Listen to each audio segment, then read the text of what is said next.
तो मेरे भाई रॉक्स इज बैक के फेस रिवील के बाद पूरा वन पीस फैंडम एक तरीके से हिल गया है। कई सारे लोग बहुत ज़्यादा ही एंजॉय कर रहे हैं रॉक्स इज बैक के कैरेक्टर डिज़ाइन को देख के, और कई सारे लोग थोड़ा डिसअपॉइंटेड है। उन लोग बोल रहे हैं कि क्यों रॉक्स इज बैक एकदम डिट्टो कार्बन कॉपी की तरह लग रहा है ब्लैक बियर्ड की जैसे। अब कई सारे लोगों के लिए, क्योंकि हमने देखा है ब्लैक बियर्ड किस तरीके का कैरेक्टर है, वो थोड़ा मोटा है, जी हा करते रहता है, बहुत ज़्यादा बकचोदी करता है। तो हमने देखा है ब्लैक बियर्ड को, हमने देखा है कि किस तरीके का वो कैरेक्टर है। बहुत ज्यादा इंटिमिडेटिंग नहीं लगता है ब्लैक बियर्ड विजुअली, पर वो बहुत ज्यादा स्नेकी काइंड ऑफ कैरेक्टर है, बहुत ही टैक्टिकल कैरेक्टर है, बहुत ही एक अपॉर्चुनिस्टिक इंडिविजुअल है और बहुत ही खतरनाक है black beard at the end of the day. पर रॉक्सटी ज़बैक, अगर मैं तुझको सच बोलूं तो रॉक्सटी ज़बैक अगर ब्लैक बियर्ड को थोड़ा ओजेम्पिक या एक तरीके से ब्लैक बियर्ड हमारा मेंबरशिप लेता है, जिम मेंबरशिप लेता है 1 साल के लिए, तो वो रॉक्सटी ज़बैक बन जाएगा या रॉक्सटी ज़बैक की तरह ही वो दिखने लगेगा। ठीक है, क्योंकि रॉक्सटी ज़बैक एक सिर्फ पतला वर्जन है ब्लैक बियर्ड का। अगर हम बात करते हैं विजुअली तो सेम दिखता है हमारा भाई रॉक्सटी ज़बैक। वन पीस में हम लोगों ने एक्चुअली रॉक्स पायरेट के बारे में पहला मेंशन सुना था हिना के जरिए से,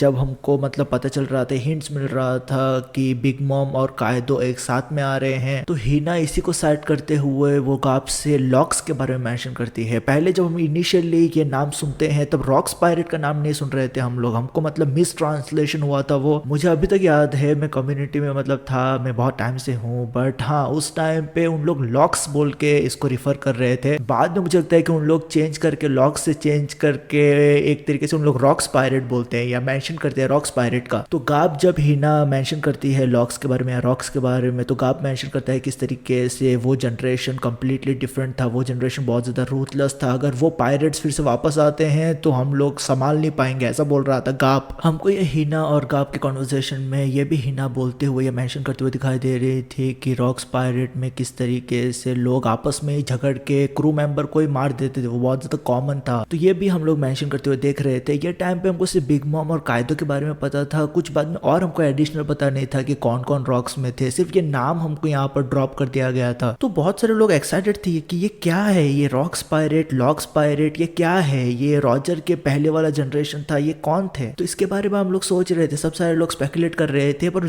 बहुत ज्यादा हाइप नहीं हुआ था इसको लेके, बहुत ज्यादा क्रेजी चीज है, मतलब लोग बहुत ज्यादा इंसेन नहीं हो रहे थे इसके ऊपर। हाँ बहुत ज्यादा हाइप था, but still people will like, हाँ हमको मतलब ज्यादा कुछ पता नहीं है, वैगली यहाँ पर कुछ बोला गया है लॉक्स रॉक्स के बारे में, ज्यादा कुछ पता नहीं है। तो लोग मतलब थोड़ा कंजर्वेटिवली थे ओपिनियन में, कुछ ज्यादा बात नहीं कर रहे थे इसके बारे में उतना। बिग मॉम और कायदो जब ऑफिशियली साथ में आते हैं वानो कुने में, हम देखते हैं बिग मॉम और कायदो को बोलते हुए कि उन लोग बनेंगे किंग ऑफ द पायरेट। उन लोग परस्यू कर रहे थे वन पीस को और वो बहुत एक मेजर थ्रेट था लूफी के लिए, वानो कुने आंख में कायदो को हराना। तो ये टाइम पे हमको सेनगोकू के जरिए से इवेंचुअली फाइनली पता चलता है रॉक्स पायरेट के बारे में। हमको पता चलता है कि रॉक्स पायरेट में कौन कौन थे। हमको यहाँ पर पता चलता है कि रॉक्स पायरेट में व्हाइट बियर्ड था, कायदो था, लिन लिन थी, शिकी था, कैप्टन जॉन था, ये सब सारे लोग हमको यहाँ पर पता चलता है। और यहाँ पर सेनगोकू मेंशन करता है कि किस तरीके से गॉड वैली इंसिडेंट के वजह से, क्या गॉड वैली इंसिडेंट में रॉक्स पायरेट भिड़े थे रॉजर और गाप के साथ, और ये फाइट में ही, ये पूरे इंसिडेंट में ही, गॉड वैली इंसिडेंट में ही रॉक्स का डिमाइस हुआ था। अब ये मेरे भाई बहुत ही एक बड़ा बात था, पूरा फैंडम क्रेजी हो रहा था इसके पीछे, क्योंकि हमको रॉक्स का सिल्हूट दिखाई दे रहा था और लोग सोच रहे थे कि ये कौन सा बंदा है, ये कौन सा पायरेट है रॉक्सटी ज़बैक जिसके अंडर व्हाइट बियर्ड, कायदो, लिंडिन, शिकी जैसे लोग काम कर रहे थे। ये मतलब लेजेंडरी स्टेटस वाला पायरेट रहेगा जो ऐसे कमांड कर रहा है, ऐसे क्रू को कैप्टन कर रहा है। हमको सेनगोकू के जरिए से ये भी पता चल रहा था इस पूरे इंसिडेंट के बारे में कि गॉड वैली इंसिडेंट के बाद पूरा गॉड वैली आइलैंड ही गायब कर दिया था एक तरीके से वर्ल्ड गवर्नमेंट ने। अब हमको पता नहीं है कि जो लुलिशिया किंगडम को गायब करने के लिए टेक्नोलॉजी यूज किया गया था, वही टेक्नोलॉजी यहाँ पर भी यूज किया गया था कि नहीं, या ये एंशिएंट वेपन था, किसको पता। पर हाँ ये बहुत ही एक क्रूशियल इंसिडेंट था, क्योंकि इस इंसिडेंट के बाद, गॉड वैली इंसिडेंट के बाद, रॉक्सटी ज़बैक अपेरेंटली उसका डेथ हो जाता है और रॉक्स पायरेट पूरा क्रू बिखर जाता है। हमको पता है कि ये क्रू मेंबर्स कायदो, लिन लिन, शिकी और बिग मॉम क्या करते हैं आगे चलते हुए सीरीज में। प्लस यहाँ पर ये इंसिडेंट के बाद काप को डिक्लेयर कर दिया जाता है द हीरो, और हमको पता है कि गोल्डी रॉजर क्या करता है, गोल्डी रॉजर आगे चलते हुए पायरेट किंग बन जाता है। और एक तरीके से सेनगोकू ये भी मेंशन कर रहा था कि रॉक्सटी ज़बैक एक फो था, एक राइवल था, एक आर्च नेमेसिस काइंड ऑफ बंदा था गोल्डी रॉजर के लिए। अब वानो कुने आर्क खत्म होने के बाद हम लोग एंटर करते हैं एगिड आइलैंड आर्क में, और एगिड आइलैंड आर्क में हम लोग जब बार्टोलोमेव अकुमा के फ्लैशबैक के ऊपर फोकस कर रहे थे, उसके बैक स्टोरी के ऊपर फोकस कर रहे थे, तब हमको गॉड वैली इंसिडेंट का भी वहां पर ग्लिम्सेस दिखाई देता है। गॉड वैली इंसिडेंट में जो ये पूरा इंसिडेंट था, ये इंसिडेंट में या वो फेटफुल डे में celestial dragons, most specifically holy knights का जो फिगारलैंड गार्लिंग है, उन लोग ह्यूमन हंटिंग कंपटीशन कर रहे थे। उन लोग कंपटीशन कर रहे थे जहां पर उन लोग ह्यूमंस को जान से मार रहे थे। एक एथनिक क्लेंजिंग यहाँ पर किया जा रहा था। तो गिनी के ट्रांसमिशन की वजह से रॉक्स पायरेट्स को पता चल जाता है कि यहाँ पर सिलेस्टियल ड्रैगन्स का इन्वॉल्व हुआ है गॉड वैली आइलैंड पे। तो रॉक्स पायरेट भी यहाँ पर इस आइलैंड पे इन्वॉल्व हो जाते हैं। अब उनको पता नहीं है कि उन लोग यहाँ पर आए क्यों थे। अब क्या उन लोग डेवल फ्रूट चुराने आए थे, यहाँ पर गॉड वैली आइलैंड पे कोई एक एंशिएंट पोनिग्लिफ था, हमको पता नहीं है कि एग्जैक्टली यहाँ पर ज़बैक क्यों आया था। अब क्योंकि यहाँ पर ज़बैक इन्वॉल्व हुआ है गॉड वैली आइलैंड पे, तो इस वजह से हमारा भाई गोल्डी रॉजर भी इन्वॉल्व होता है। रॉजर पायरेट्स का इन्वॉल्वमेंट होता है यहाँ पर गॉड वैली आइलैंड पे। और अगर गॉड वैली आइलैंड पे रॉजर पायरेट्स का इन्वॉल्वमेंट हुआ है तो ऑब्वियसली मरीन्स का इन्वॉल्वमेंट होगा, लेड बाय गाप। हमको पता है कि गाप कैसे चेस करते रहता था रॉजर को बैक इन द डेज। तो यहाँ पर इवेंचुअली होता क्या है कि रॉजर और गाप दोनों लोग मिल के फाइट करते हैं रॉक्स पायरेट के अगेंस्ट या ज़बैक के अगेंस्ट। और कंक्लूजन में जो मैंने बताया है वही होता है, रॉक्स पायरेट एक तरीके से बिखर जाते हैं, हार जाता है हमारा भाई रॉक्स ज़बैक इस पूरे फाइट में। अब ये हम लोगों ने हालांकि फाइट देखा नहीं है, हम लोगों ने रॉक्स ज़बैक को मरते हुए नहीं देखा है। हमको इतना पता है कि गॉड वैली आइलैंड गायब हो चुका है।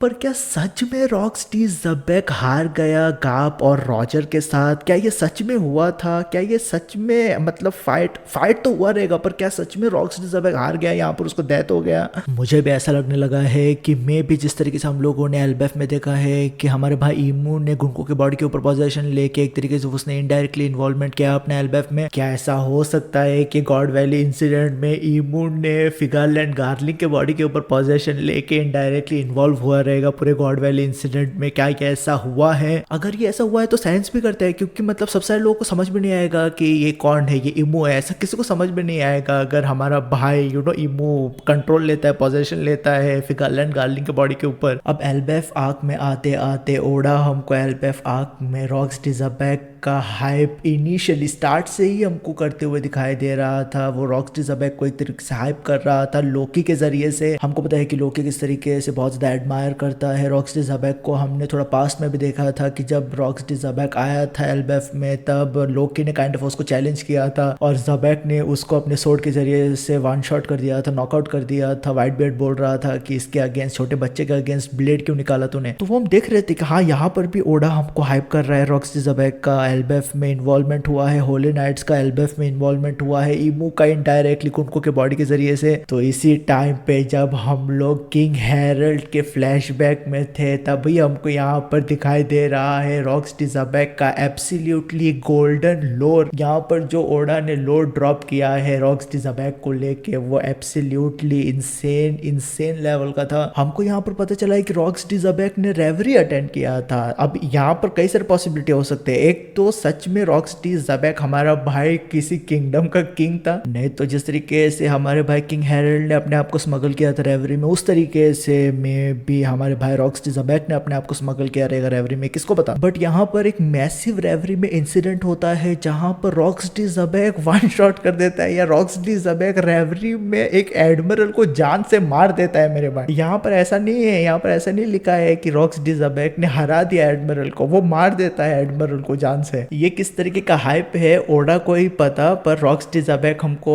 एल्बेफ में दिखाई दे रहा है। उसका फेस रिवील हुआ है, हम देख रहे हैं शीकी और व्हाइट बियर्ड को हमारे भाई रॉक्स ज़बैक के साथ। यहाँ पर जो इंटरेस्टिंग बात है वो ये है कि ज़बैक जब एल्बेफ में आया था तब उसका रॉक्स पायरेट ऑफिशियली ये क्रू फॉर्म नहीं हुआ था। हालांकि हमको व्हाइट बियर्ड, शीकी और यहाँ पर स्टर्सी दिखाई दे रहे हैं, बट इस टाइम पे यहाँ पर रॉक्स पायरेट फॉर्म नहीं हुआ था, क्योंकि वहां पर बॉक्स में या नरेटर बॉक्स में लिखा हुआ हमको दिखाई दे रहा था कि ये बंदा फ्यूचर कैप्टन है रॉक्स पायरेट्स का, और ये बंदा बेसिकली डेड है हमारे यंको ब्लैक बियर्ड का। अब कई सारे लोग वन पीस के फैंडम में बहुत ज्यादा हेविली स्पेकुलेट कर रहे हैं कि रॉक्स ज़बैक का डेविल फ्रूट क्या है। कई सारे लोग बोल रहे हैं कि वो यामी यामी नोमी है, क्योंकि हमको पता है कि ब्लैक बियर्ड बहुत ज्यादा उसने कोशिश किया था यामी यामी नोमी को अक्वायर करने के लिए। कई सारे लोग बोल रहे हैं कि ऑप फ्रूट जो लॉ का डेविल फ्रूट है वो रॉक्स ज़बैक का डेविल फ्रूट था। बहुत सारे स्पेकुलेशन चल रहे हैं कि रॉक्स ज़बैक के पास कौन सा डेविल फ्रूट फ्रूट था ये हमको मतलब पता नहीं है। क्या हमको ओडा नेक्स्ट चैप्टर में रिवील करेगा कि कौन सा डेवल फ्रूट था रॉक्सटी ज़बैक के पास? इंसैनिटी मेरे भाई। रॉक्सटी ज़बैक हमको भूलना नहीं चाहिए, रिसेंट के डेवलपमेंट के जरिए से हमको पता चला है कि वो किंग हेरल्ड को मिलने के लिए आए हैं यहाँ पर। हमको पता है कि किंग हेरल्ड अभी करंटली एल्बेफ में था नहीं, वो है नहीं, वो बाहर चला गया है। मतलब वो जो डिप्लोमेसी कर रहा था, जो वो मतलब उसका कोशिश है कि वो पूरे वर्ल्ड को इंटीग्रेट करना चाहता है और भी बेहतर अच्छी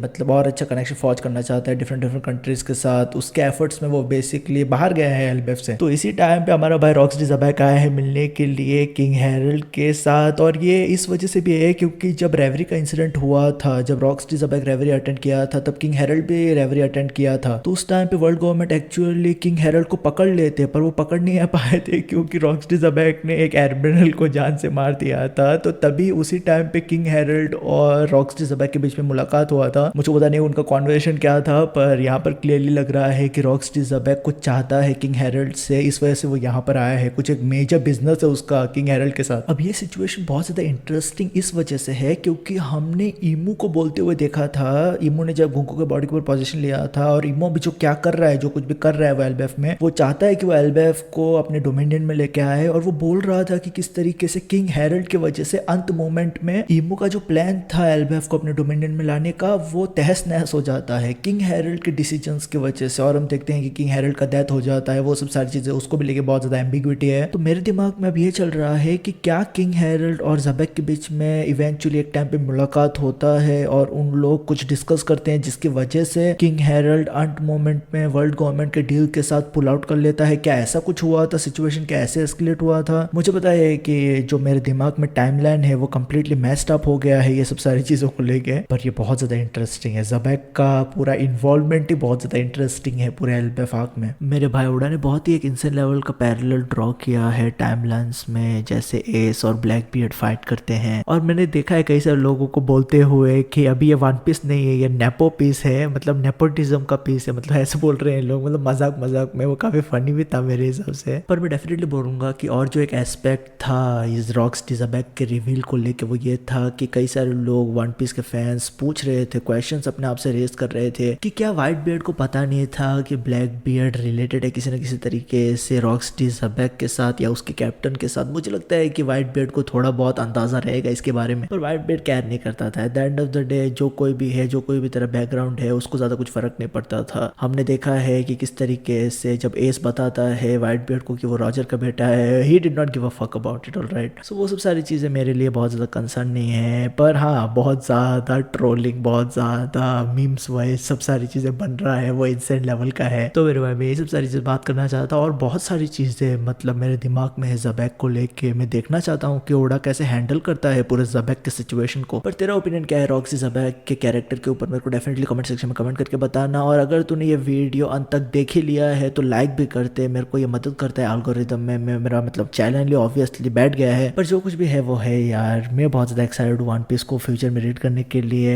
यही सब सारी चीज़ें बात करना चाहता। तो हमेशा याद रखिए, तेरा भाई VR पे ख्याल रख अपना। पीस मेरे भाई।